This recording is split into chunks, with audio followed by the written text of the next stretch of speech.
Hey everyone, Jason here, aspiring entrepreneur and digital marketing consultant. And in this quick Marketing 101 tutorial, you are going to learn a simple 5-step content marketing plan, creation process for crafting a powerful content marketing plan. And when you stick around to the end, I'll reveal the #1 mistake new content marketers make that can actually drive potential customers and clients away. And to help you develop your own content marketing strategy, go ahead and click the link in the description to get access to the Aspire notebook. And inside, there's actually a full tutorial just like this one, along with a free PDF and Excel sheet that will allow you to quickly develop your own content marketing plan so you can actually stand out in the sea of noise. So Content Marketing 101 starts with your user, right? Who are you targeting? Who do you want your content to speak to? And so chances are you already know your niche, you already know your industry, and if you haven't figured out some big problems that your potential customers or audience may have, that's a great place to start. Now, the other great place to start that I like to think of is the user experience level. So swap out user for customer, audience, or client, depending upon your business. But look at this continuum right here. And really, when you create content, you want to make sure that your content is targeting a specific experience level. So I just have for a sample here, maybe someone who's been in your niche or industry less than a year, 1 year, or 3 years plus, right? This is going to change for your particular audience. But what's really important is a beginner tutorial and an intermediate tutorial or an advanced, blueprint or guide all need to be crafted based upon the experience level of the person that you're targeting. And so before you ever write a single piece of content, it's important that you identify the information gap.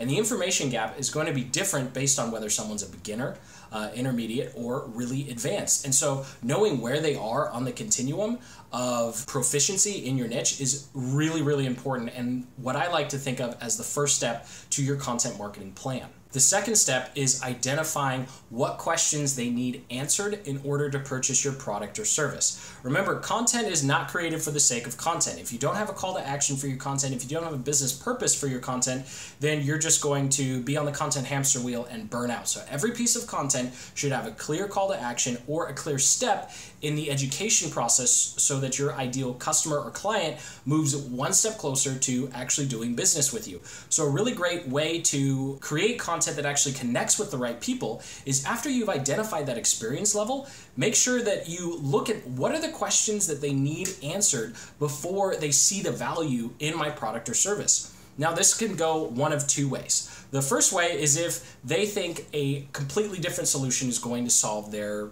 big problem that your product or service solves. This is the hardest of content marketing because that means you have to convince them that their belief is wrong. And so I really like going with #2, and #2 is assume that they're already looking for your product or service. So let's say, for example, you sell advertising like my digital agency does. Well, we could target complete beginners who know nothing about Google AdWords. Well, that's a really long education process. Or we could target intermediate people who've maybe tried AdWords on their own and haven't gotten the results that they're looking for. And so they go start looking for answers to questions as to why their campaigns aren't performing. All of a sudden, our content pops up and meets them where they are. And I think that's a great example of combining the user experience level and combining the questions they need to buy. And then as you produce that content, as you create that content, you speak right to the ideal customer, where they are, wherever they are in their experience continuum, so that you're attracting the ideal people.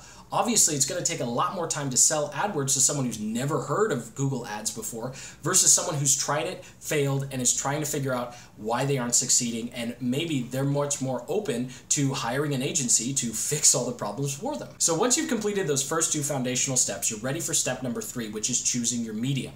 So you're going to do audio, video, or text. Now, personally, I really like video because it's really easy to convert video into those other 2.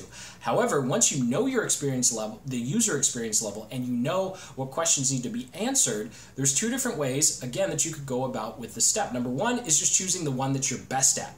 The second one is choosing the one that you know your ideal customer or ideal audience is already engaging with. And so this is really the place where you go, you figure out what's going to be your main platform. Are you going to do blogging and SEO? Are you going to do, YouTube and SEO? Are you going to go LinkedIn or the Facebook routes? And so it's really, really important to not only choose one platform that you're really going to focus on, but know the medium that you're going to focus on, and make sure that if you can find a medium that you're really good at or you'd like to be good at and a medium that your ideal audience or customer or client is already engaging with, that's a match made in heaven. That's your medium to go with. And so that leads into number 4, which is your content schedule.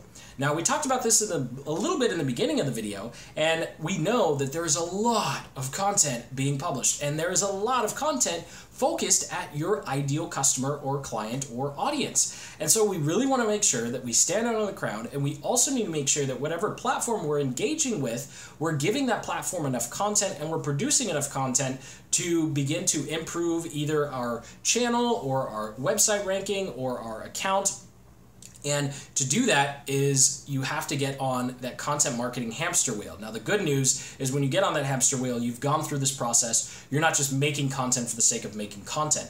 And so really my recommendation is at least 3 times a week, whatever platform and medium that you choose. And I think that is enough to not be overloaded with the process, but at the same time, it's not too little that you're not going to make a big dent or impact in terms of growing your audience or your channel or your account. And then finally, number 5 is to choose your promotion strategy. And this is really important. So are you going to be doing advertising? Are you going to be doing SEO? Or are you going to reach out to influencers? These are just 3 quick examples of how you can promote your content. But the point is, no matter how good your content is, if you don't have a solid promotion strategy, if you don't choose a promotion strategy to be really, really good at, I mean, Instagram is hashtags, right? You got to figure out what your platform is and how you're going to promote yourself on that platform. So you're either going to go the free route, which is like SEO, or you're going to go the collaboration route, which is influencers, or you can go the paid route, which is ads or paying influencers to feature your content or pay to be a guest post on a big blog in your space. And now for that big mistake I see a lot of new content marketers make, and this is a little counterintuitive, but you have to avoid the fear, and you really, really need to not hold back any golden nuggets. You have to avoid the fear of giving away too much. And this is simply because you are targeting people who will eventually, hopefully, purchase a product or service of yours. The people who are the do-it-yourselfers, it doesn't matter how much content you give them, they will always want to do it themselves. And because they're the do-it-yourselfers, they aren't your ideal, customer. They aren't your ideal client because they're not looking to purchase a product or service. They just want to get the information and do it for themselves. On the flip side, people who will eventually be opening to doing business with you, when you're super detailed, number 1, they'll trust you more because, oh wow, this person actually gave me the information I needed. They didn't say, oh, buy my ebook to find out how to actually make this blog post, the information in this blog post work. And number 2, it can actually overwhelm them. They can look at it and go, oh my gosh, this is so much work. Maybe there's a course, or maybe there's an ebook, or maybe there's someone who could just do this for me. And so if you're going for that super overwhelm, you're being super, super detailed, all of a sudden they see the value in what you provide or what your product or service offers. And what's most important about avoiding this fear is that you respect your audiences or ideal customers or clients' time. You're not wasting their time with fluff pieces. You're delivering that actual value, that actual content that they're looking for. You have that call to action for them to take the next step in the relationship with you. And for those do-it-yourselfers or those people who aren't really ready to take the next step, they don't feel like they got their time wasted. And of course, that's always a great brand builder. So thank you so much for watching. I hope you enjoyed this video. If you did, go ahead and hit that like button and make sure you click the link in the description to download that content marketing plan template so you can quickly craft a powerful marketing plan that connects with your potential customers and positions you as an authority in your industry. So thank you so much for watching. If you have any questions, go ahead and comment below after you click that link. And of course, until the next video, keep building the business you love. Take care.